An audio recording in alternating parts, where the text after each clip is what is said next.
ఈరోజు మనం వ్యావహారిక భాషా ఉద్యమ పితామహుడు శ్రీ గిడుగు వెంకటరామూర్తి గారి జయంతి జరుపుకుంటున్నాం.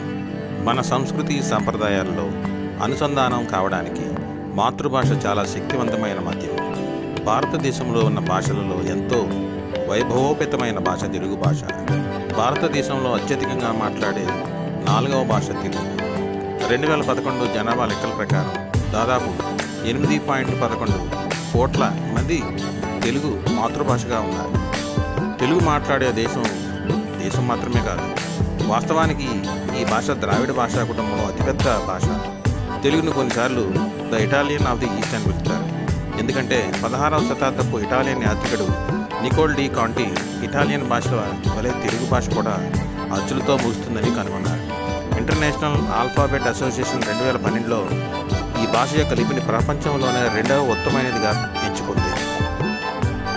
గ్రాంధిక భాషలో ఉన్న తెలుగు వచనాన్ని ప్రజల వాడుక భాషలోకి తీసుకొచ్చి నిత్య వ్యవహారంలోనూ భాషలో ఉన్న అందాన్ని వీలును తెలియజెప్పిన మహనీయుడు, ఆంధ్రదేశంలో వ్యవహారిక భాషోద్యమానికి మూలపురుషుడు, బహుభాషా శాస్త్రవేత్త, చరిత్రకారుడు, సంఘ సంస్కర్త, హేతువాది, శిష్టజన వ్యవహారిక భాషను గ్రంథరచనకు స్వీకరింపజేయడానికి చిత్తశుద్ధితో కృషి చేసిన అచ్చ తెలుగు చిచ్చరపిడుగు గిడుగు ఉద్యమం వల్ల ఏ కొద్ది మందికో పరిమితమైన చదువు వ్యవహారిక భాషలో సాగి అందరికీ అందుబాటులోకి వచ్చింది. తెలుగు ప్రజలు స్మరించదగ్గ ప్రాతస్మరణీయుడు గిడుగు రామూర్తి.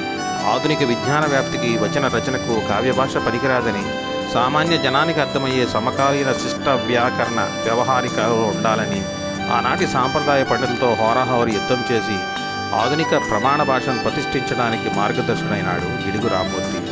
గిడుగువారి వ్యవహారిక భాషోద్యమం వల్ల ఆధునిక సాహిత్యం కొత్త సొగసులు సంతరించుకుంది. రచనా వైవిధ్యం వైశిష్ట్యంతో పుష్టి చేకూరింది. విశ్వవిద్యాలయంలో వాడుక భాష రాజ్యమేలుతోంది. పత్రికలు ఎబ్బడి ముబ్బడిగా పెరిగాయి. అక్షరాస్యత పెరిగింది. తెలుగు అధికార భాషగా ఆధునిక తెలుగు సాహిత్యానికి వైతాళికులం చెప్పుకోదగ్గ ముగ్గురులో వీరేశలింగం గురజాడంతో పాటు గిడుగు కూడా ఒకరు. ఆయన తన జీవితకాలంలో అనేక జీవితాల పాటు చేయవలసిన మహోద్యమాలు ఎన్నో చేపట్టారు.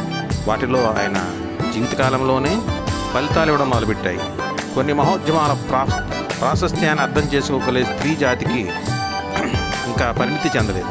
ఒక విధంగా చెప్పాలంటే వాటి గురించి అధ్యయనమే ఇంకా ప్రారంభం కాదు.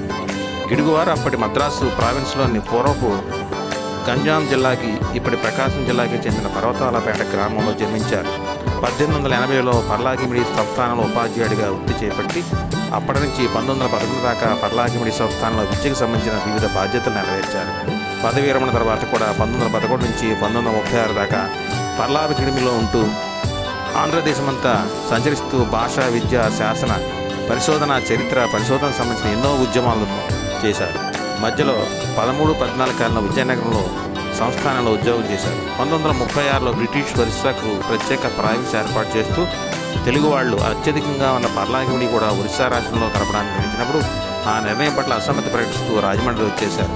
అప్పటి నుంచి తాను స్వర్గస్థులయ్యే వరకు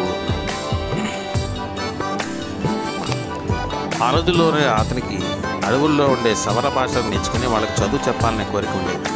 తెలుగు సవర భాషలు రెండు వచ్చిన ఒక సవర వ్యవహారతను ఇంట్లోనే పెట్టుకొని సవర భాష నేర్చుకున్నాడు. ఈ పరిశ్రమ చాలా ఏళ్ళు జరిగింది. సవర భాషలో పుస్తకాలు రాసి సొంత డబ్బులతో స్కూళ్ళు పెట్టి అధ్యాపకుల జీతాలు చెల్లించి సవరలకు వాళ్ళ భాషలోనే చదువు చెప్పి ఏర్పాట్లు చేశాడు. మద్రాసు ప్రభుత్వం ఈ కృషికి మెచ్చి 1913లో రావ్ బహదూర్ బిరుదిచ్చారు. భాషా శాస్త్రంలో అప్పుడప్పుడే వస్తున్న పుస్తకాలు చదివి వ్యాకరణ నిర్మాణం విధానం నేర్చుకున్నాడు. 35 ఏళ్ల కృషితో 1931లో ఇంగ్లీష్లో సవర భాషా వ్యాకరణాన్ని, 1936లో సవర ఇంగ్లీషు కోశాన్ని రచించాడు. ఇలా మనం గిడుగు రామూర్తి గారి గురించి మాట్లాడుకుంటూ పోతే ఎన్నో విషయాలు మనకు అంకురిస్తాయి.